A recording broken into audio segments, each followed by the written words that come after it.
Hello, this is Rui PCB, your trusted PCB partner. Today we will introduce the basic operations of the schematic editor in KiCad. In previous episodes, we have already covered the highlight features of the schematic editor in detail. Finally, let's go over the basic operations of the schematic editor.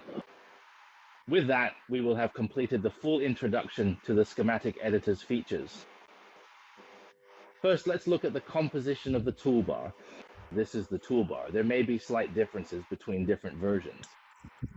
First, let's look at the function on the far right.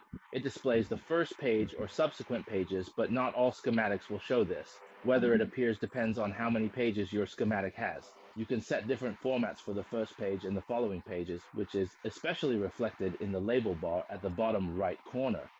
This is a different function, and then on the left side, this one displays the coordinate origin. It can be set to 4 directions: the upper left, lower right, lower left, or upper right corner of the page. Which one you choose depends on your own needs. The current setting is the upper left corner, and you can also see the origin marker. This really comes down to personal usage habits. Next, this particular one clearly shows the label bar text occupancy. Let's take a closer look at precisely what changes and how it appears when you specifically select it, observing the visual impact. If you select this, it will disappear, and this one will show up. Then moving one more to the left, this is for replacing data, replacing some of the data in the label bar. Now let's look at the difference between these two. The one on the far right displays only variables, and we can pay attention to the KiCad version in that spot. Since these data fields haven't been set in template mode, they don't appear. Let me show you the two states. When you click the left button to display the variable, its variable value is KiCadDTA 9.02. When you display the variable name, it shows as KiCad version number. So this is a toggle to see the effect. Then, moving one more to the left, this is the drawing preview settings. We've used this quite a lot in the previous 2 episodes. It's the window where you set things like its name, time, and other preset options. Next to the left is the comprehensive display design viewer. This essential tool meticulously shows all the content currently present on the drawing. Every single line and all the text will be clearly and precisely displayed. When we carefully select an item, it will immediately be in a distinctly highlighted selected state. We can then effortlessly zoom in to take a much closer look. Since individual lines aren't always very clear, it's often easiest and most efficient to look at the accompanying text. Look at these variables here. When I select one, it shows which one is currently selected. In this way, the settings panel will also appear on the right, just like when you select it directly with the mouse. Sometimes when the drawing is large, it can be hard to find a specific variable to modify, but by clicking here, all of them are listed, making it much easier to find and edit.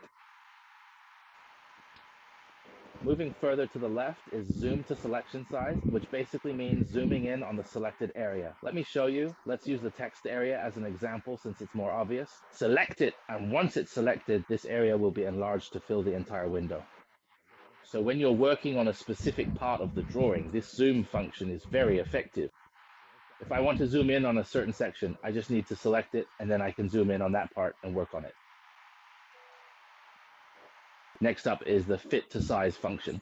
If we simply click on it, you will immediately see that the entire view will automatically zoom out to precisely show the complete drawing within the current window, thereby making it incredibly easy to fully view the whole drawing at once, all at a glance. These 2 buttons are pretty straightforward and quite intuitive. They simply allow you to zoom in and zoom out, always centered precisely on the current image center. Then, over here, you have a series of additional functions: refresh, print, save, open, and new. On the left side of the interface, this particular button is specifically for the grid. It controls the visibility of the grid. As you can clearly see, the grid is currently visible on the display. If you click it, the grid will then be hidden from view. Generally speaking, I personally prefer to keep the grid visible for better alignment and visual reference. Further to the left, you have 3 distinct unit options available: inches, mils, and millimeters. Which one you ultimately choose to use really depends entirely on your own personal preference and specific requirements. Now on the right side, let's just select one at random. Switching to the right, this one is for lines. We've used the line tool before. We've also used the rectangle tool. Placing text. When you place text, you can use specific text formats to turn it into a variable. Importing images and deleting items. These are all functions we've already used, so I won't go into detail about them again. There's also the window on the right for item properties and general properties. Let's take a quick look at these. For example, text size, special properties, which we've discussed before, are parameters used when setting fixed or relative positions. General properties include things like text size, line width, text width, and page margins. These are all adjustments you can make. So that basically and comprehensively wraps up this detailed introduction to the powerful drawing editor and the versatile drawing templates within this application. Next, we'll introduce some projects, actual drawing projects. All right, that's all for today. Thank you, everyone.